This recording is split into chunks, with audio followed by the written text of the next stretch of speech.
हाय दोस्तों, welcome to back my channel.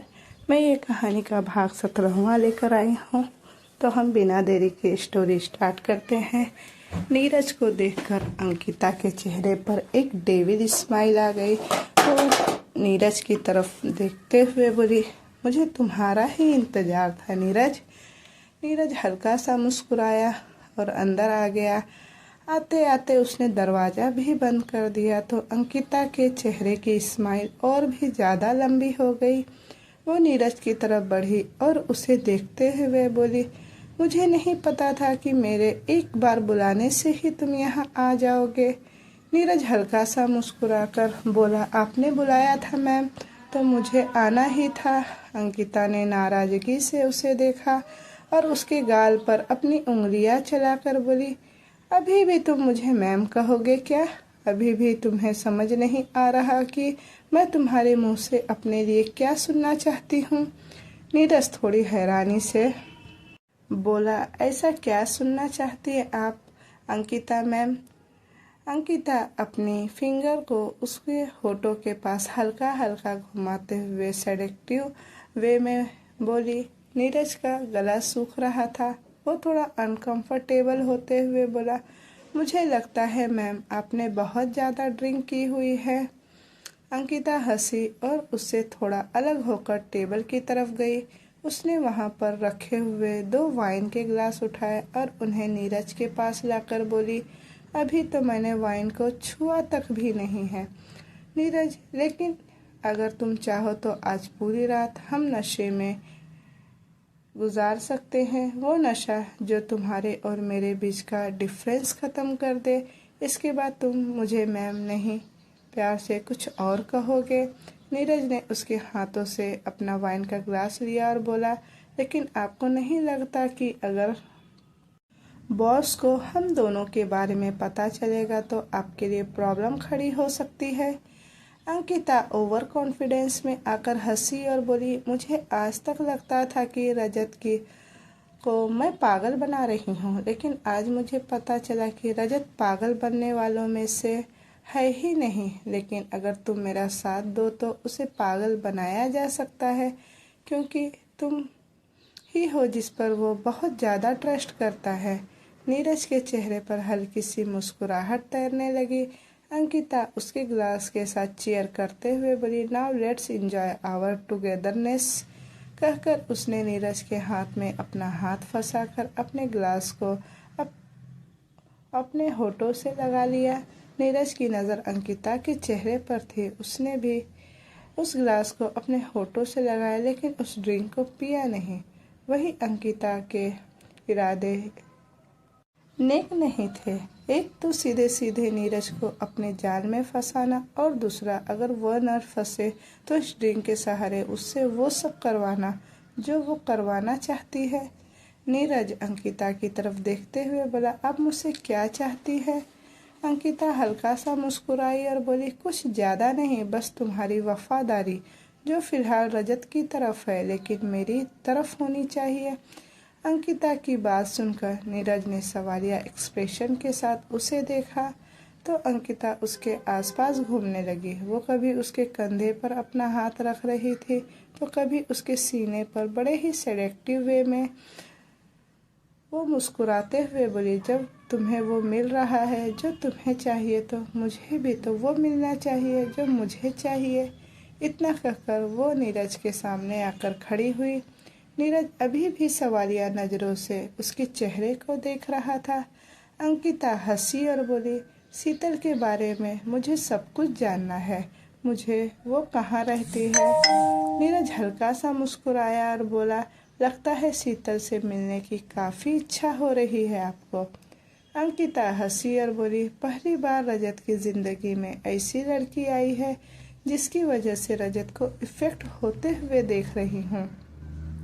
अब तुम ही बताओ, उस लड़की से मिलने की बेताबी कैसे ना हो जिसके लिए रजत बदल रहा है। नीरज के चेहरे पर जो सवालिया एक्सप्रेशंस थे वो अब लगभग खत्म हो चुके थे, क्योंकि वो भी जानता था कि शीतल की वजह से रजत बदल रहा है। अंकिता ने अपने कंधे पर अपना हाथ रखा और अपने ड्रेस की जैकेट को हल्का सा नीचे किया तो वो पूरी तरह से नीचे हो गए। नीरज के एक्सप्रेशन एकदम से बदल गए। वो कुछ बोलने को हुआ, लेकिन उससे पहले ही अंकिता ने उसे हल्का सा घुमाया और पीछे की तरफ धक्का दिया। नीरज सीधा बेड पर जाकर गिरा। वो अंकिता की तरफ देखते हुए बोला, आई थिंक मुझे सोचने के लिए थोड़ा टाइम चाहिए। अंकिता सेलेक्टिव वे में मुस्कुराते हुए उसके पास आई और बोली, इतनी खूबसूरत लड़की तुम्हारे सामने खड़ी है और अभी भी तुम सोच रहे हो मैं बदले में मांग ही क्या रही हूँ? सिर्फ तुमसे तुम्हारी वफादारी, बस वो शीतल लाकर मुझे दे दो। इसके अलावा मुझे कुछ नहीं चाहिए। तभी रूम का दरवाजा खुला और रजत की आवाज़ वहाँ पर गूंजी। कुत्ता बेशक से सूंघ सूंघ कर हड्डी तक पहुँचने की कोशिश जितनी मर्जी कर ले, लेकिन वो हड्डी तब तक नहीं पहुँच सकता जब तक उसका मालिक ना चाहे। रजत की आवाज़ सुनकर अंकिता की आंखें बड़ी हो चुकी थी। वहीं रजत का चेहरा इस वक्त बेहद लाल था, कुछ तो गुस्से की वजह से, कुछ वाइन का नशा आंखों में भी दिखाई दे रहा था। नीरज के चेहरे पर मुस्कुराहट तैर गई। रजत अंदर आया और बोला, नीरज तुम्हें नहीं लगता इस वक्त तुम्हें किसी को उसकी औकात दिखाने की ज़रूरत है? जैसे ही रजत ने कहा, नीरज ने अंकिता को जोर से धक्का दिया और अंकिता सीधा बेड से नीचे उतरी और लड़खड़ाकर गिरने को हुई, पर रजत ने उसे संभाल लिया। रजत अगले ही पर सरकास्टिक वे में कहा और बोला, तुम तो बहुत गिरी हुई हो अंकिता, थोड़ा और गिर जाओ तो भी मुझे फर्क नहीं पड़ेगा। इतना कहकर उसने अंकिता से अपने हाथ हटा लिए तो अंकिता सीधा जमीन पर जा गिरी। अगले ही पल उसकी दर्द से चीख निकली। गुस्से से कांपते हुए वो तुरंत अपनी जगह से उठी और नीरज की तरफ देखते हुए बोली, तुमने मुझे चीट किया, हाउ डेयर यू। मैं तुम्हें जिंदा नहीं। रजत उसकी बात बीच में ही काट कर बोला, उसने तुम्हें चीट नहीं किया है वाइफी, उसने अपनी वफादारी निभाई है, जो हर एक नौकर अपने मालिक के प्रति निभाता है। नीरज को जब अंकिता ने कॉल किया था तो उसके कुछ ही देर बाद नीरज ने रजत को फ़ोन करके सब कुछ बता दिया और रजत ने ही उसे होटल में आने के लिए कहा था। अंकिता चिढ़कर बोली, तुम्हें तो मैं छोड़ूंगी नहीं नीरज, अगर तुम्हें मेरा साथ नहीं देना था तो मत देते, लेकिन रजत को सब कुछ बताकर तुमने ठीक नहीं किया। रजत हंसा और बोला, जिसके साथ रजत भोसले होता है ना, उसे तो हवा भी नहीं छू सकती। अगर दम है तो कुछ करके दिखाना, वरना रजत भोसले की जिंदगी में भौंकने वाले कुत्ते तो बहुत हैं। अंकिता गुस्से से चिल्लाई, माइंड योर लैंग्वेज मिस्टर रजत भोसले, नहीं तो मैं बर्दाश्त नहीं करूंगी।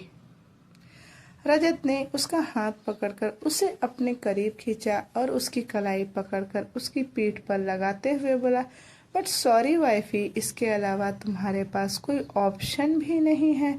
अगर मुझसे पंगा लोगी तो मुंह के बल गिरोगी, या तो पंगा लेना छोड़ दो या फिर जीना ही छोड़ दो। दो चॉइस इज योर्स। और रही बात शीतल तक पहुंचने की, तो अभी तक तो मैंने एक्सेप्ट नहीं किया था, बट यह शीतल मेरी लाइफ में मैटर करती है। मिस्ट्रेस है वो मेरी, रोज मुझे सेटिस्फाइड करती है, जो तुम कभी नहीं कर सकती। जो तुमसे होता है कर लो, डोंट गिव अ डैम। उसकी बात सुनकर अंकिता की रात आंखें बड़ी हो गई। रजत सीधे सीधे उसके सामने ये बात एक्सेप्ट करेगा और उसे चैलेंज भी करेगा, ये बात उसने सोची भी नहीं थी। अंकिता भी हार मानने वालों में से नहीं थी। वो रजत की तरफ देखते हुए बड़े एटीट्यूड से बोली, मुझे चैलेंज कर रहे हो ना तुम, तो चैलेंज एक्सेप्टेड। अब तुम्हारी उस मिस्ट्रेस का पता तो मैं लगा कर रहूंगी और उसे उसकी औकात भी दिखाऊंगी। तुम उसे जितना प्रोटेक्ट करना चाहते हो कर लो, लेकिन मेरे सामने जिस दिन भी वो आई ना, उस दिन उसकी धज्जियां ना उड़ा दी तो मेरा नाम भी अंकिता भोसले नहीं। रजत हंसा और बोला, मेरे ही नाम का एटीट्यूड मुझे ही दिखा रही हो? कम ऑन वाइफी, कुछ तो अपना भी रखो एटीट्यूड।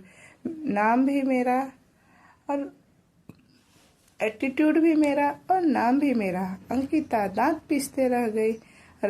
रजत ने नीरज की तरफ देखा और बोला, सुबह ऑफिस टाइम से आ जाना है तुम्हें, नाउ जस्ट गो। नीरज रजत की तरफ देखते हुए बोला, लेकिन सर आप ड्रंक है तो मैं आपको ड्रॉप कर देता। रजत उसे गुस्से से देखते हुए बोला कि मुझे तुम्हारी ज़रूरत है, जस्ट गेट लॉस्ट। रजत ने जैसे ही कहा, नीरज ने तुरंत अपना चेहरा झुकाया और वहां से चला गया। उसके जाने के बाद अंकिता मुस्कुराई और बोली, वैसे मानना पड़ेगा, तुम्हारे कुत्ते तुम्हारे लिए बहुत वफादार है। रजत घमंड से बोला, रजत भोसले विश्वास भी किसी ऐरे गहरे पर नहीं करता। वैसे मानना पड़ेगा वाइफी, हर बार कोई ऐसी हरकत करती हो जिसे देखकर ही मैं बस यही सोचता हूँ कि तुम जैसी लड़कियाँ आईने में खुद को देखती कैसे होंगी और खुद को फेस कैसे करती होंगी, पर तुम्हारे लिए थोड़ा आसान है, पैसा और मेरे नाम के घमंड में अंधी हो चुकी हो। लेकिन जिस दिन मैं तुमसे ये छीन लिया ना, उस दिन किसी लायक नहीं रहोगी, मेरे सामने खड़े होने लायक तो बिल्कुल भी नहीं। इतना कहकर रजत गुस्से से वहां से चला गया। अंकिता मुट्ठियां कसती रह गई। उसने नफरत से रजत की तरफ देखते हुए बोला, रजत के बेड पर कोई आए, शीतल आए, डोंट केयर, उसे जो चाहिए वो मैं देना भी नहीं चाहती, लेकिन अगर कोई उसके दिल के करीब जाएगी तो उसे तो मैं छोड़ूंगी नहीं। वहीं दूसरी तरफ फार्म हाउस में शीतल फार्म हाउस में आई और सीधा बेडरूम में आई। उसे लगा कि शायद रजत बेडरूम में होगा, लेकिन बेडरूम खाली था। वो वापस हॉल में आई और सर्वेंट से रजत के बारे में पूछा तो सर्वेंट ने बताया कि रजत तो सुबह का गया हुआ वापस आया ही नहीं। सर्वेंट शीतल को अंकिता के बारे में बताने का सोच ही रही थी कि लेकिन बता ही नहीं पाई। शीतल को अब रजत की टेंशन होने लगी। वो रजत के बारे में सोचते हुए बोली, आप कहाँ हैं मिस्टर ग्रीन आइज, आप ठीक तो होंगे ना? पता नहीं क्यों मुझे इतना अजीब सा क्यों लग रहा है। बोलते हुए उसने अपने सीने पर अपना हाथ रखा हुआ था। उसे समझ नहीं आ रहा था कि अब वो कहाँ जाए, वापस पेंट हाउस या फिर यहीं पर रुक जाए। उसने अपना फ़ोन निकाला और रजत को कॉल किया, लेकिन अब भी रजत ने उसका कॉल रिसीव नहीं किया। वो मुंह बनाते हुए बोली, ऐसा भी कोई करता है क्या मिस्टर ग्रीन आइज? माना मैंने आपसे वो सब कहा, लेकिन मैं गुस्से में थी। आप भी तो गुस्से में मुझे कितना कुछ बोलते हो ना, मैं तो नहीं छोड़कर गई कभी आपको। अब आप कहाँ गायब है? इतना कहकर उसने एक बार फिर से अपने फ़ोन से रजत को फ़ोन किया, लेकिन रजत ने इस बार भी कॉल रिसीव नहीं किया। वहीं दूसरी तरफ रजत अपनी गाड़ी ड्राइव कर रहा था और उसके एक हाथ में कैटरिंग था तो दूसरे हाथ में वाइन की बोतल। उसकी आंखें बंद होती जा रही थी। बहुत मुश्किल से वो ड्राइव कर रहा था। सामने रोड और रोड पर चलती हुई गाड़ियों से ज्यादा उसे अपनी आंखों के सामने शीतल का चेहरा दिखाई दे रहा था और शीतल की बातें लगातार उसके कानों में गूंज रही थी। वो गुस्से से दांत पीसते हुए बोला, खोखला इंसान हूँ ना मैं? मुझे खोखला कहा था ना तुमने? अब मैं बताऊंगा कि मैं कैसा इंसान हूँ। इतना कहकर उसने उस बोतल को एक बार फिर से अपने होठों से लगाया और एक ही घूंट में पूरी बोतल खत्म कर दी और वो बोतल उसने जोर से गाड़ी के बाहर फेंकी और गाड़ी की स्पीड और भी ज़्यादा तेज कर दी। कुछ देर बाद उसकी गाड़ी अपार्टमेंट के बाहर आकर रुकी और गाड़ी से लड़खड़ाते हुए कदमों से बाहर वो निकला। बाहर ही बॉडीगार्ड खड़े थे जो दिन रात शीतल की सिक्योरिटी में वहीं पर रहा करते थे, लेकिन जैसे ही उन्होंने रजत को देखा वो तुरंत वहां पर आए। रजत उन्हें खुद से धक्का देते हुए बोला, मुझे टच मत किया करो, मुझे अच्छा नहीं लगता। मुझे इस वक्त सिर्फ मेरी सिली गर्ल चाहिए। उन बॉडीगार्ड को समझ नहीं आया कि रजत किस बारे में बात कर रहा है, लेकिन वो रजत की तरफ देखते हुए बोला, सर मैडम आज शाम को वापस घर आई ही नहीं। पेंट हाउस भी लॉक लगा हुआ है और उनकी गाड़ी भी यहाँ नहीं है। हमने पता किया तो पता चला कि वो फार्म हाउस में है। शीतल फार्म हाउस में है। ये सुनकर रजत की तो आंख ही बड़ी हो गई। वो गुस्से से बोला, मैंने मना किया था ना कि वो फार्म हाउस में नहीं रहेगी। तो वो वहाँ पर क्यों चली गई, चलो उसे लेकर आओ यहाँ पर। बॉडीगार्ड हैरानी से उसे देखते हुए बोला, सर क्या हम उन्हें लेने जाए? रजत गुस्से में बोला, तो कौन, मैं जाऊंगा और उसे उठाकर यहाँ पर लेकर आ। इतना कहकर रजत थोड़ा पीछे हुआ। नशे में उसकी आंखें बंद हो रही थी। वो बॉडीगार्ड अपना सिर हाँ में हिलाते हुए, ठीक है सर, हम मैडम को लेने जा रहे हैं। वो इतना ही कहा कर आगे बढ़ने ही वाला था कि रजत ने उसकी गिरेबान को पकड़ा और उसे वापस खींचा। उसने जोर से एक पंच उस बॉडीगार्ड के मुंह पर मारा और बोला, तू मेरी सिली गर्ल को लेने जाएगा, तेरी तो। इतना कहकर उसने एक पंच और उसके चेहरे पर जड़ दिया। बॉडीगार्ड को उसकी गलती तक भी समझ नहीं आई, लेकिन इतना समझ आ चुका था कि नशे में रजत कुछ भी कर सकता है। रजत ने एक झटके में उसे छोड़ा और बोला, मेरी सिली गर्ल को लाने मैं खुद जाऊंगा, बहुत कुछ बताना है मुझे उसे। खोखला इंसान कहा था ना उसने मुझे, बताना है कि उसे मैं कि खोखला नहीं हूँ और मैं क्या हूँ और क्या नहीं हूँ मैं। ऐसा कहकर वो वापस बॉडीगार्ड की तरफ आया। बॉडीगार्ड को समझ नहीं आ रहा था कि उसे रजत के सवाल का क्या जवाब देना है। वो चुप रह गया। रजत गुस्से से बोला, बताओ, बोलो। रजत गुस्से से बोला, बताओ क्या नहीं हूँ मैं। वो बॉडीगार्ड धीरे से अटक अटक कर बोला, सर वो बोल ही रहा था कि। रजत गुस्से से चिल्लाकर बोला, खोखला इंसान नहीं हूँ मैं। ऐसा बोलते हुए वो अपने जबड़े कस चुका था। उसने अपने बॉडी को जोर से धक्का दिया और अपनी गाड़ी की तरफ बढ़ गया। रजत की गाड़ी फार्म हाउस की पार्किंग एरिया में आकर रुकी और रजत ने गाड़ी से बाहर निकलने के लिए जैसे ही अपना दरवाजे पर अपना हाथ रखा, नशे में उसकी आंखें बंद हो रही थी और उसे चीजें भी दो दो दिखाई दे रही थी। बड़ी मुश्किल से उसने अपना पैर बाहर निकाला और बाहर आते ही गाड़ी से वो लड़खड़ा गया। वो हंसा और बोला, मुझे लगता है आज मैंने कुछ ज्यादा ही पी ली।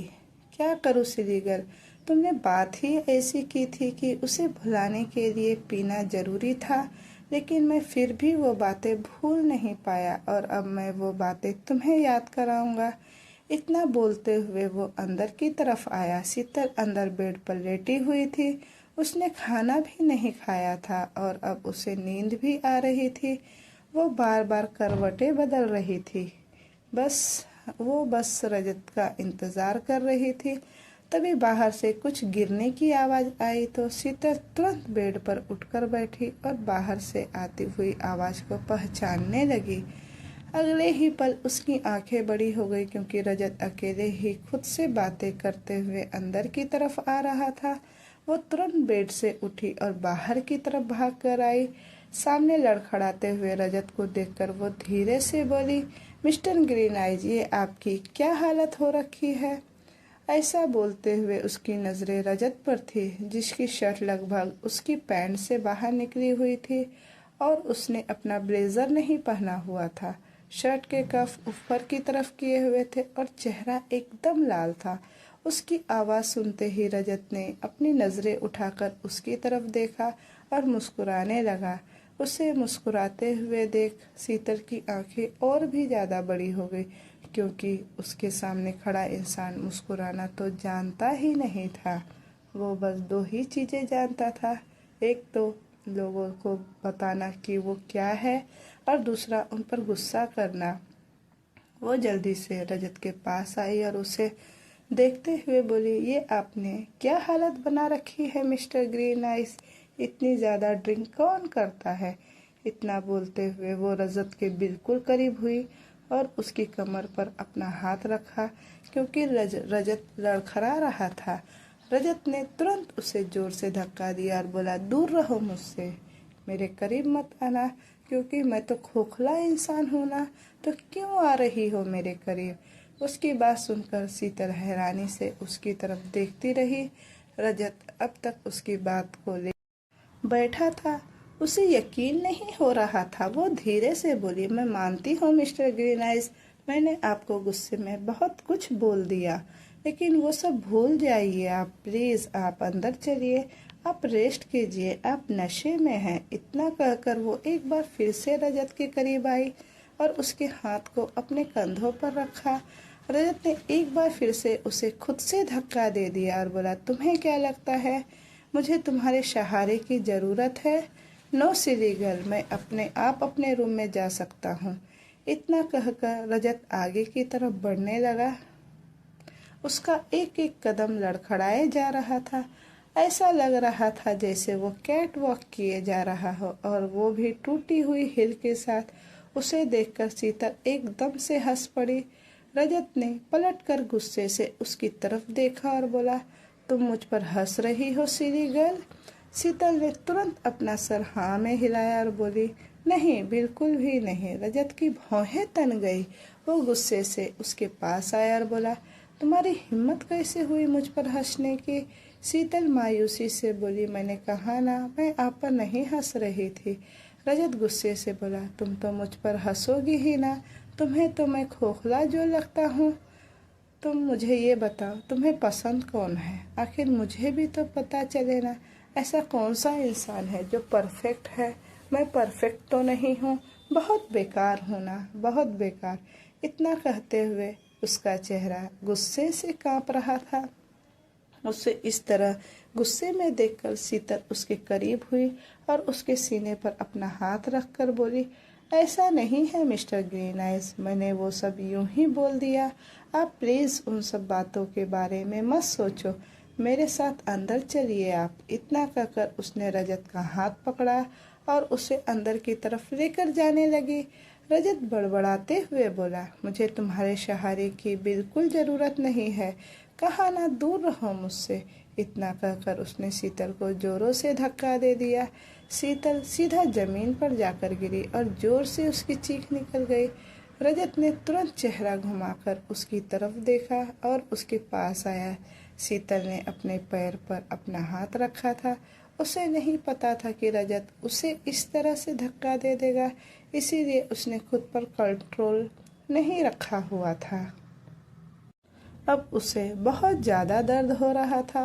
वो रजत की तरफ देखने लगी जो उसके पैर को अपने हाथों में थामते हुए बोला, क्या हुआ सिली girl? I am so sorry, मैंने तुम पर गुस्सा कर दिया। मेरी वजह से तुम्हारे पैरों में चोट लग गई ना। मुझे दिखाओ, मैं तुम्हारी चोट सही कर दूंगा। उसने जोर से शीतल का पैर दबाया तो अचानक से ही शीतल की सिसकी निकल गई। उसकी आंखों में आंसू तैरने लगे। रजत ने अगले ही पल अपना चेहरा झुकाया और उसके पैरों पर अपने होठ रखकर बोला, अभी अभी ठीक हो जाएगा तुम्हारा दर्द, डोंट वरी सिली गर्ल। इतना कहकर वो बार बार उसके पैरों को अपने होठों से चूमे जा रहा था। शीतल को इतना तो दर्द नहीं हो रहा था जितना अब उसे रजत के होठों से उसके रोंगटे खड़े होने लग गए थे। उसने अपना पैर हल्का सा पीछे करना चाहा, तभी रजत ने उसका पैर एक बार फिर से कसकर पकड़ा और बोला, क्या हुआ सिली गर्ल, अभी भी दर्द कम नहीं हुआ क्या? शीतल धीरे से बोली, कभी कभी दर्द ऐसे ही कम नहीं होता मिस्टर ग्रीन आइज। उसकी बात सुनकर रजत ने नजरें उठाकर उसकी तरफ देखा। शीतल जमीन पर बैठी हुई थी और उसके पैर आगे की तरफ थे। रजत अपने एक पैर के बल उसके पैर के करीब बैठा। अब वो हल्का सा आगे हुआ और उसके ऊपर झुककर बोला, तो कैसे दूर होता है ये दर्द सिली गर्ल? रजत की बातें सुनते हुए शीतल की तो अब सांस गहरी होने लगी थी। रजत ने उसके चेहरे को अपने हाथों में थामा और बोला, बताओ ना कैसे दूर होता है ये दर्द? शीतल धीरे धीरे पीछे की तरफ बैंड होने लगी और रजत भी पूरा उसके ऊपर झुकने लगा। शीतल उसकी आंखों में देखते हुए बोली, मैं आपसे कुछ पूछूं, आप मुझे बताएंगे मिस्टर ग्रीन आइज? रजत हल्का सा मुस्कुराया। उसने अपना एक हाथ नीचे जमीन पर रखा और दूसरा शीतल के कमर के पास। अपने घुटनों को जमीन पर मोड़कर रखते हुए वो शीतल पर पूरा झुककर बोला, पूछो ना सिली गर्ल, क्या पूछना है तुम्हें? शीतल उसके चेहरे को गौर से देखते हुए बोली, आप इतना गुस्सा क्यों करते हैं मिस्टर ग्रीन आइज? ऐसी क्या बात है आपके दिल में जिससे आप इतना परेशान रहते हैं कि वो परेशानी अब आपको खाए जा रही है? क्या छुपाने की कोशिश कर रहे हैं आप अपने गुस्से के पीछे क्यों कर रहे हैं? हर चीज़ से इतनी नफरत क्यों? खुद को इतना हार्टलेस दिखाने की कोशिश करते हैं। रजत उसकी बात सुनकर मुस्कुराने लगा। मुस्कुराते हुए वह हल्का हल्का पीछे की तरफ हो रहा था। देखते ही देखते वो नीचे जमीन पर ही लेट गया और लेटते लेटे ही हंसने लगा। शीतल तुरंत जमीन से उठी और उसके ऊपर झुक गई। वो लगातार रजत के चेहरे की तरफ देख रही थी। हंसने की वजह से उसका चेहरा और भी ज्यादा लाल होता जा रहा था। उसके ऊपर झुककर उसने अपना हाथ रजत के चेहरे पर रखा और बोली बताइए ना मिस्टर ग्रीन आइज, क्या बात है जो आप खुद से ही झूठ बोलते हैं कि आप पत्थर दिल हैं? इतने पत्थर दिल तो आप नहीं हैं जितना आप खुद को दिखाने की कोशिश करते हैं। एक मासूम सा दिल जो खुद को ही शैतान साबित करने की कोशिश करता है। मुझे जानना है कि ऐसा क्यों करते हैं आप? रजत ने शीतल की पीठ पर अपना हाथ रखा। शीतल की पीठ में एक हल्की सी अंगड़ाई ली। उसकी सांसें और भी ज्यादा गहरी होने लगी थी। रजत ने उसकी गर्दन की तरफ देखा और फिर गर्दन से नीचे झुककर बोला, मेरे सामने ऐसे मत आया करो यार, मैं खुद पर कंट्रोल खो देता हूँ और फिर तुम मुझ पर इल्जाम लगाती हो कि मैं जबरदस्ती करता हूँ। तुम्हें देखकर खुद को रोक पाना मुश्किल नहीं नामुमकिन है मेरे लिए। शीतल ने उसके सीने पर अपना हाथ रखा और बोली, तो मत रोकिए खुद को, मैं कभी नहीं कहूँगी आपको खुद को रोकने के लिए। आप एक बार कहेंगे तो मैं 1000 बार बिछने को तैयार हूँ मिस्टर ग्रीन आइज आपके सामने। बस पत्थर बनकर मेरे पास मत आइएगा। प्यार से कहेंगे तो बेशक से जान दे दूंगी। जब किसी चीज़ की तरह इस्तेमाल करते हैं तो खुद से ही नफरत हो जाती है मुझे। रजत ने उसके गाल पर अपना हाथ रखकर बोला, तुम्हें कैसे खुद से नफरत हो सकती है? तुम तो वो हो जो किसी को भी खुद से प्यार करवा दो। उसकी बात सुनकर शीतल हैरानी से उसे देखने लगी। रजत खुद ऊपर की तरफ उठा और उसने शीतल को पीछे की तरफ करना शुरू कर दिया। धीरे धीरे शीतल जमीन पर लेट गई और रजत उसके ऊपर झुककर बोला, तुम तो किसी को भी खुद से प्यार करवाने के लिए मजबूर कर सकती हो सिली गर्ल, इसीलिए तुम्हें खुद से नफरत कैसे हो सकती है? ये रजत भोसले किसी से प्यार नहीं था, वो तुमसे प्यार करने लगा है। उसकी बात सुनकर शीतल का चेहरा एकदम से सुन्न हो गया और उसकी आंखों में नमी तैरने लगी। रजत ने अपने दोनों हाथ शीतल के चेहरे के आसपास रखे और शीतल के चेहरे पर झुककर उसकी आंखों को बड़े ही प्यार से चूमने लगा। शीतल ने अपनी पलकें झुका ली। रजत उसकी आंखों को चूमने के बाद उसके गालों पर आया, फिर उसके होठों को हल्के से चूमकर बोला, I love you silly girl, I love you so much. Sheetal को यकीन नहीं हो रहा था कि सच में रजत उससे ये सब बातें बोल रहा है। शीतल ने हल्का सा मुंह बनाया और बोली, आप झूठ बोल रहे हैं मिस्टर ग्रीन आइज। अगर आपको सच में मुझसे प्यार होता तो आप मुझे हर्ट नहीं करते। रजत उसकी गर्दन को चूमने लगा। शीतल की सिसकियां निकल रही थी। रजत ने उसके हाथों को अपने हाथ में जकड़ा और ऊपर की तरफ उठाकर उसके हाथ को प्यार से चूमकर बोला, मैं जानबूझकर तुम्हें हर्ट नहीं करता हूँ सिली गर्ल, मैं ऐसा ही हूँ।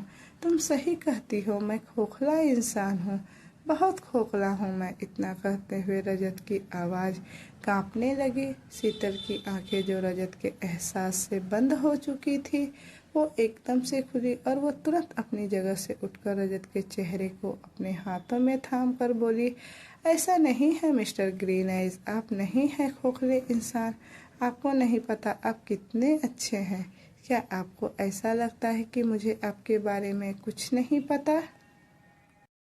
मैं सब जानती हूँ मिस्टर ग्रीन आइज कि आप खुद को कितना रूड और एरोगेंट दिखाते हैं, लेकिन आप सच में दिल के बहुत अच्छे हैं। रजत ने अपना चेहरा उससे छुड़ाया और बोला, तुम्हें भी गलत फहमी हो रही है सिली गर्ल, मैं इंसान नहीं हूँ और अच्छा तो बिल्कुल नहीं हूँ, मैं बहुत बुरा हूँ। तुम नफरत करो मुझसे और फिर तुम्हारी नफरत की वजह से मैं अपनी ईगो सेटिस्फाइड करने के लिए तुम्हें बहुत हर्ट करूँगा। अब तुम ही बताओ इसमें मैं खोखला हूँ या नहीं।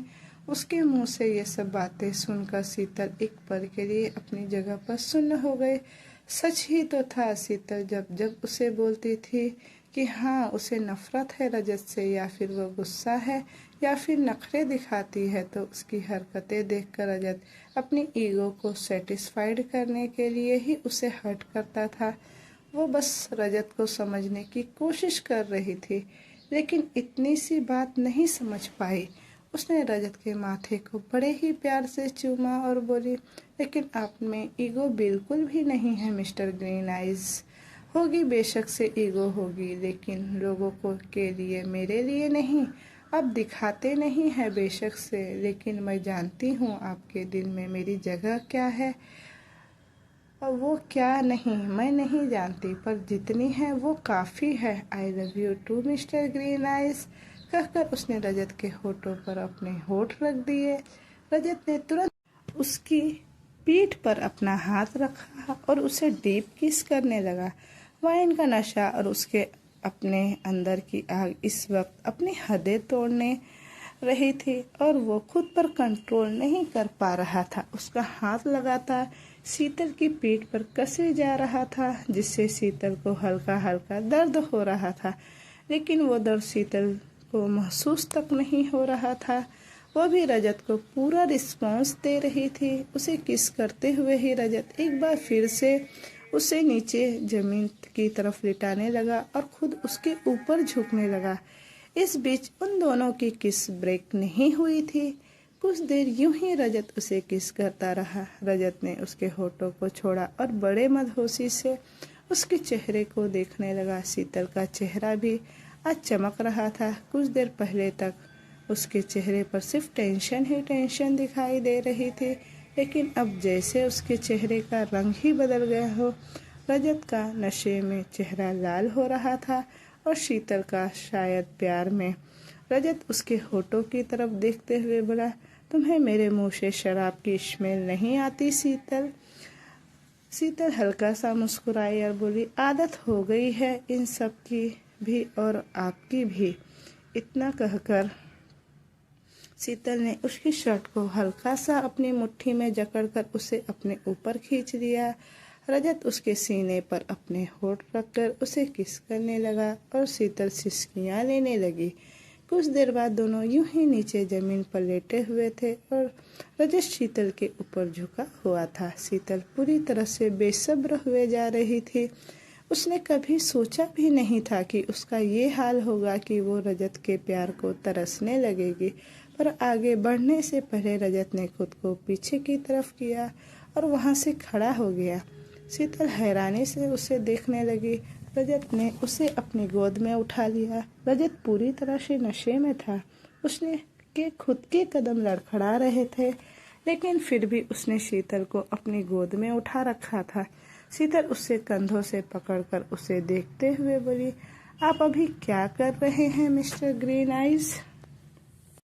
रजत उसे देखते हुए बोला, अगर नीचे जमीन पर मैंने तुम्हें प्यार करना शुरू किया ना सिली गर्ल, तो तुम्हारी कमर ही टूट जाएगी। मुझे संभालना वैसे भी तुम्हारे लिए बहुत मुश्किल होता है और मैं नहीं चाहता मेरी सिली गर्ल को दर्द हो। दर्द उसे मैं प्यार में दूँ तो अलग बात है, लेकिन ऐसे दूँ तो गलत बात है। इतना कहते हुए वो किसी तरह लड़खड़ाते हुए शीतल को अपनी गोद में लिए रूम में पहुंच चुका था। उसने शीतल को बेड पर लिटाया और एक बार फिर से उसके ऊपर झुक गया। शीतल का चेहरे से पर शर्म और मुस्कुराहट दोनों ने अपना कब्जा जमा लिया था। रजत खुद को पूरी तरह से उसके हवाले कर उसके चेहरे पर झुककर उसके होठों को चूमने लगा और शीतल ने भी अपने हाथ रजत के पीठ पर कसे हुए थे। दोनों की ही सिसकियां और मदहोशी भरी आवाज उस पूरे कमरे में गूंज रही थी। कभी शीतल तो कभी रजत, दोनों ही एक दूसरे पर पूरी तरह से अपना प्यार लुटा रहे थे।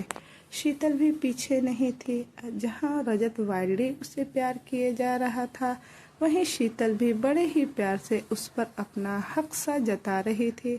शायद ये पहली बार था जब शीतल ने इस तरह से रजत का साथ दिया था और इस तरह से उन दोनों के क्रूज मूवमेंट में इन्वॉल्व हो रही थी। शीतल को इस तरह से देखकर रजत और भी बेसब्र होता जा रहा था। पूरी रात उसने एक पल के लिए भी शीतल को नहीं छोड़ा और ना ही शीतल ने भी उसे खुद से दूर किया। हालांकि उसकी लोअर बॉडी में दर्द होने लगा था, लेकिन फिर भी वो रजत के साथ मदहोशियों में खोई हुई थी। सुबह के तकरीबन 8 बजे शीतल ने अपनी आंखें खोली और आंखें खोलते ही उसकी नज़र रजत के चेहरे पर टिक गई, जो उसे हमेशा से और भी ज़्यादा अट्रैक्टिव लग रहा था। वो जब भी रजत को देखती थी तो देखती ही रह जाती थी, वरना जिस इंसान से उसे नफरत होनी चाहिए थी उससे प्यार नहीं होता। लेकिन आज तो रजत उसे और भी ज़्यादा अट्रैक्टिव लग रहा था। वो हल्का सा कसमसाई और रजत के सीने पर अपना हल्का सा सिर रखते हुए खुद से ही बोली, I promise mister green eyes, अब मैं आपसे बिल्कुल भी लड़ाई नहीं करूँगी। मैं समझ चुकी हूँ कि जब मैं लड़ाई करती हूँ तो तुम्हें और भी ज़्यादा गुस्सा होना चाहिए था, और मुझे आपके गुस्से में नहीं देखना, बस आपका प्यार चाहिए मुझे। इतना कहकर वो हल्का सा मुस्कुराई। उसकी बातें सुनते हुए रजत की आंखें खुली और उसने शीतल की तरफ देखा। शीतल भी मुस्कुराते हुए उसे ही देख रही थी। रजत चिढ़कर बोला, इतना दांत क्यों निकाल रही हो, और साइड हटो। इतना कहकर उसने शीतल को खुद से ही दूर ढकेल दिया। शीतल का चेहरा मायूस हो गया। कल ही तो रजत ने इतने प्यार से उसे कहा था कि वो उससे प्यार करता है, और आज उसे ऐसे दूर कर दिया जैसे एक बार फिर से उससे नाराज हो गया हो। वो कुछ बोलती उससे पहले ही रजत उठा और बाथरोब पहनकर बालकनी की तरफ चला गया। शीतल ब्लैंकेट को हल्का सा अपने ऊपर लपेटकर बेड से उठी और इधर उधर देखने लगी। कल वो बाहर जमीन पर ही जिस तरह से एक दूसरे में खो गए, उसके बाद अब उसे अपने आसपास कुछ भी ढंग का मिल नहीं रहा था। वो ब्लैंकेट को अपने ऊपर लपेट कर ही क्लोसेट की तरफ जाने लगी। रजत उसे देखकर एक्सप्रेशन लेस होकर बोला, इतना भी ड्रामा करने की क्या ज़रूरत है, सब कुछ बहुत अच्छी तरह से देख चुका हूँ मैं, ऐसा कुछ नहीं है जिसे अब तुम छुपा रही हो। शीतल ने मुंह बनाते हुए उसकी तरफ देखा और बोली, अब इंसान को शर्म आए तो मतलब वो शर्म भी ना करे, हद है यार। इतना कहकर वो क्लोसेट से अपने लिए कुछ कपड़े निकालने लगी। तभी अचानक से उसकी आंखें बड़ी हो गई, क्योंकि उसका ब्लैंकेट नीचे गिर चुका था। रजत ने उसे अपनी गोद में उठाया और वापस बेड पर लेकर आया। शीतल उसके अंदर सिमटने लगी।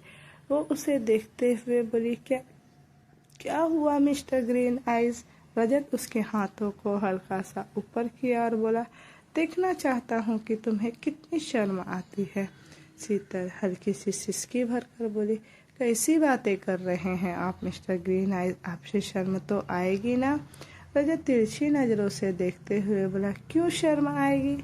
शीतल की सांसें अब गहरी होने लगी थी। वो धीमे से बोले, जिससे प्यार करते हैं ना, उसे शर्म खुद ब खुद आने लगती है। Mister green eyes. रजत हंसा और बोला, मुझसे प्यार करती हो तुम। शीतल हैरानी से देख रही थी। वो तुरंत बोली, हाँ करती हूँ मैं आपसे प्यार, और आप भी तो करते हैं ना। इतना कहकर उसने रजत के गाल पर अपना हाथ रखा। अगले ही पर रजत ने बड़ी ही बेरहमी से उसकी कलाई मोड़ दी। शीतल की हल्की सी चीख निकल गई। रजत ने तिरछी नज़रों से देखते हुए कहा, लगता है आजकल जागते हुए भी काफ़ी ख्वाब देखने लगी हो तुम। शीतल दर्द से कराहते हुए बोली, मेरा हाथ छोड़िए मिस्टर ग्रीन आइज, मुझे दर्द हो रहा है। रजत एक्सप्रेशन लेस होकर बोला, तुम्हारे दर्द से मुझे कोई फ़र्क नहीं पड़ता। इतना कहकर रजत उसकी गर्दन पर झुका और उसकी गर्दन को किस करने लगा। वो दिखाना चाहता था कि उसे सच में शीतल से कोई फर्क नहीं पड़ता, उसके लिए शीतल की कोई वैल्यू नहीं। शीतल फ्रस्ट्रेट होकर बोली, झूठ बोल रहे हैं आप, आपको मेरे दर्द से बहुत फर्क पड़ता है। अगर आपको मेरे दर्द से फ़र्क नहीं पड़ता तो कल रात आप मुझे अपनी गोद में उठाकर यहाँ लेकर नहीं आते। रजत की तो भौहें तन गई। वो तुरंत उसकी ऊपर से उठाकर बोला, क्या मतलब है तुम्हारा? शीतल मुंह बनाकर बोली, कल रात मुझे ज़मीन पर प्रॉब्लम ना हो इसलिए आप मुझे बेड पर लेकर आए, वरना हम दोनों तो वहीं हॉल में ही न जाने क्या क्या। वो बोलते बोलते ही रुक गई थी। इससे आगे की बात वो बोलने की हिम्मत ही नहीं कर सकती थी।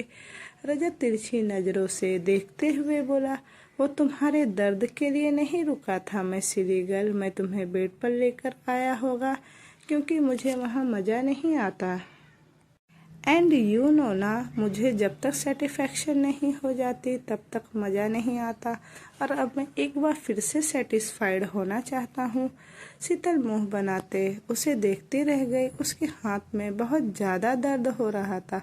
शीतल नाराज़गी से बोली, कितने झूठे हैं ना आप मिस्टर ग्रीन आइस। कल आपने मुझसे कहा था कि आप मुझसे प्यार करते हैं और अब आप इनकार कर रहे हैं। रजत एक्सप्रेशनलेस होकर बोला, अगर कहा भी होगा तो कोई बड़ी बात नहीं है चिली फ्लेक्स।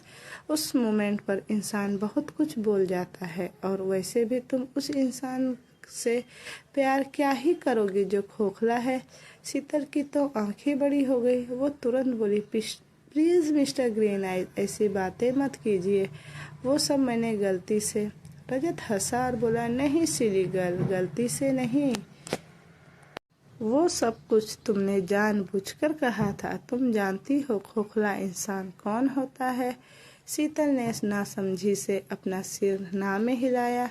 रजत गुरूर भरे एक्सप्रेशन के साथ बोला, खोखला इंसान वो होता है जिसके पास कुछ भी ना हो, जिसकी ज़िंदगी एकदम बेकार हो, और ना ही उसके पास पैसा हो और ना ही नाम रुतबा। लेकिन रजत भोसले के पास हर एक वो चीज़ है जो उसे चाहिए। उसका नाम, उसका रुतबा, उसकी दौलत तुम्हारी सोच से भी बढ़कर है। खोखला इंसान वो होता है जो चाह कर भी अपनी ज़िंदगी में कुछ कर ना सक पाए, और रजत भोसले के लिए ऐसा कुछ भी नहीं है जो कर ना सके। अब तुम्हारे बारे में ही देख लो, तुम्हें एक बार देखा तो तुम पसंद आ गई। तुम्हें मैं बेड पर चाहिए थी और तुम बेड पर ले आया। अब इससे ज़्यादा कोई इंसान क्या ही अपनी ज़िंदगी अपने हिसाब से जिएगा। उसकी बातें सुनकर शीतल ने एक गहरी सांस ली। कल रात जो रजत उसके साथ था वो बहुत अलग था। वो उससे प्यार की बातें कर रहा था, उस पर अपना प्यार जता रहा था, लेकिन अब जो रजत उसके सामने था वो बिल्कुल अलग था। एक बार फिर से पैसों की भाषा बोलने वाला रजत, गुस्से और नफरत में ही चूर रहने वाला रजत उसके सामने था। वो हल्का सा मुस्कुराई और बोली, अब जैसे भी है मिस्टर ग्रीन आइज, मुझे पसंद है। मैंने जो कहा वो सिर्फ गुस्से में कहा था। अगर आपको लगता है कि आप ऐसी बातें करके मुझे हर्ट कर रहे हैं तो ऐसा बिल्कुल भी नहीं है। आप बेशक से मुझे जितना मर्जी हर्ट कर लीजिए, लेकिन प्यार तो मुझे हो चुका है। उसकी बातें सुनते हुए रजत के एक्सप्रेशन और भी ज़्यादा सख्त हो गए। वो गुस्से से दांत पीसते हुए बोला, मुझे तुम्हारा प्यार नहीं चाहिए, अपना प्यार अपने पास रखो। शीतल मुस्कुराते हुए बोली, अब हो गया तो क्या ही करूं मिस्टर ग्रीन आइज, अब तो ये प्यार सिर्फ आपके लिए है और ये दिल भी सिर्फ आपके लिए ही धड़केगा। रजत हंसा बोला, तुम जैसी बेशर्म लड़की नहीं देखी मैंने। कुछ दिन पहले रोहन के लिए मुझसे लड़ रही थी और अब मुझ पर अपना प्यार और हक जता रही हो। अगर कोई मुझसे भी ज़्यादा रईस मिलेगा तो उसे प्यार करने लगोगी। आखिर प्रूफ कर दिया ना तुमने भी कि तुम्हें भी सिर्फ पैसे ही चाहिए। उसकी बातें सुनकर शीतल कुछ पल तो उसे देखती ही रह गई और फिर उसकी आंखों में नमी तैर गई। वो रजत की तरफ देखते हुए बोली, साइड हो जाइए मिस्टर ग्रीन आइज। रजत के चेहरे पर डेविल स्माइल आ गई। जो उसे चाहिए था अब वो उसे मिल गया। शीतल का ये उतरा हुआ सा चेहरा देखकर उसके होठों पर वो डेविल स्माइल और भी ज़्यादा लंबी होती जा रही थी। रजत इंटेंस वॉइस में बोला, क्या हुआ, अब तुम्हारा प्यार कहाँ गया? रजत की बात सुनकर शीतल सर्द एक्सप्रेशन के साथ बोली, मैंने कहा ना मिस्टर ग्रीन आइज, साइड हटिए और छोड़िए मुझे। रजत गुस्से से बोला, नहीं छोड़ूंगा। चीज हो तुम मेरी, इस्तेमाल करने का मन कर रहा है तो करूंगा। शीतल और भी ज्यादा फ्रस्ट्रेट होने लगी। वो रजत की आंखों में देखते हुए बोली, अब बहुत बुरे हैं मिस्टर ग्रीन आइज, बहुत बुरे। सिर्फ अपनी ईगो सेटिस्फाइड करने के लिए आप मुझे कुछ भी बोलते हैं। कल रात आपने खुद मुझसे कहा था कि आप मुझसे प्यार करते हैं और अब आपके लिए मैं सिर्फ एक चीज हो गई। तो ठीक है, कीजिए जो करना है आपको। सेटिस्फैक्शन चाहिए ना, मैं देती हूँ आपको सेटिस्फैक्शन। इतना कहकर उसने अपना चेहरा हल्का सा ऊपर उठाया और खुद रजत को किस करने लगी। रजत ने तुरंत उसके हाथों पर से अपने हाथ हटा दिए और उससे अलग होकर साइड में खड़ा हो गया। शीतल उसे देखती रह गई। उसे समझ नहीं आ रहा था कि आखिर रजत को चाहिए क्या।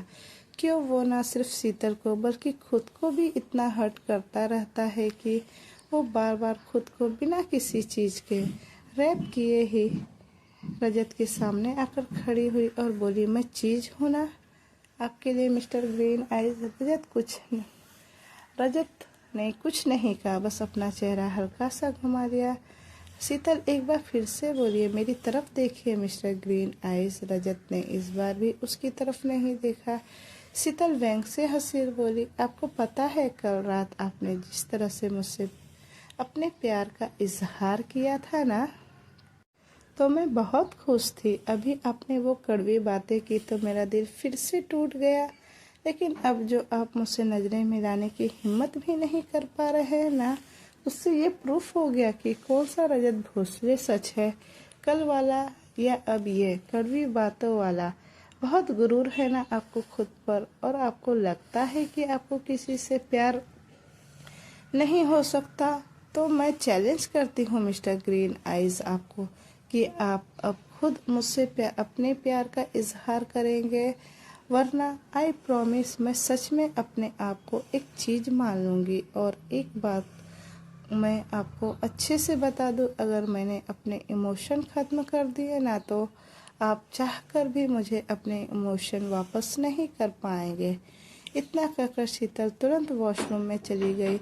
रजत ने गुस्से से अपनी मुट्ठियाँ कस ली। वो दांत पीसते हुए बोला, तुमसे और प्यार बिल्कुल भी नहीं। कुछ देर बाद शीतल शावर लेकर बाहर आई। इस वक्त उसने खुद पर एक टॉवेल लपेट रखा था। वो क्लोसेट के पास आई और जैसे ही उसने क्लोसेट खोला, उसने अपना टॉवेल खुद से नीचे सरका दिया और क्लोसेट से कपड़े निकालकर पहनने लगी। रजत की नज़रें उस पर ही थी। वो तुरंत बोला, ये सब क्या है? क्या दिखाना चाहती हो तुम? अब क्या तुम मुझे सेड्यूस करना चाहती हो? शीतल ने उसकी तरफ देखा और हल्का सा मुस्कुरा कर बोली, मुझे तो लगता था कि सेड्यूस इंसानों से होता है, लेकिन मुझे नहीं पता था यहाँ पर चीज़ें भी सेड्यूस कर जाती हैं। खैर, मैं सिर्फ एक चीज़ हूँ मिस्टर भोसले। अब आप देखिए आपको मुझसे सेड्यूस होना है या नहीं। इतना कहकर वो मिरर की तरफ चली गई। वो अपने बालों को ड्रायर से ड्राई कर अपने जूड़े बांधा और हल्की सी लिप ग्लॉस अपने होठों पर लगाए। उसने अपने होठों को आपस में जोड़कर एक पाउडर बनाया तो रजत एक पल के लिए उसे देखता ही रह गया। शीतल तुरंत मिरर के सामने से वापस रजत के करीब आई और वो टेबल पर रखा अपना फ़ोन उठाकर रूम से बाहर जाने लगी। रजत तुरंत उसे रोककर बोला, कहाँ जा रही हो तुम? शीतल ने पलट कर उसकी तरफ देखा और बोली, मेरी मिस्ट्रेस की जॉब ओवर हो चुकी है मिस्टर ग्रीन आइज। अब मैं अपनी पर्सनल असिस्टेंट की जॉब पर जा रही हूँ। इतना कहकर वो रूम से बाहर निकल गई। तो दोस्तों, ये कहानी अब मैं यहीं तक रहने देती हूँ। इसका नेक्स्ट पार्ट मैं जल्द ही लेकर आऊँगी। अगर आपको मेरी स्टोरी अच्छी लगी हो और इसी तरह की आपको स्टोरी चाहिए तो मेरे चैनल को लाइक शेयर सब्सक्राइब ज़रूर कीजिएगा। Bye bye.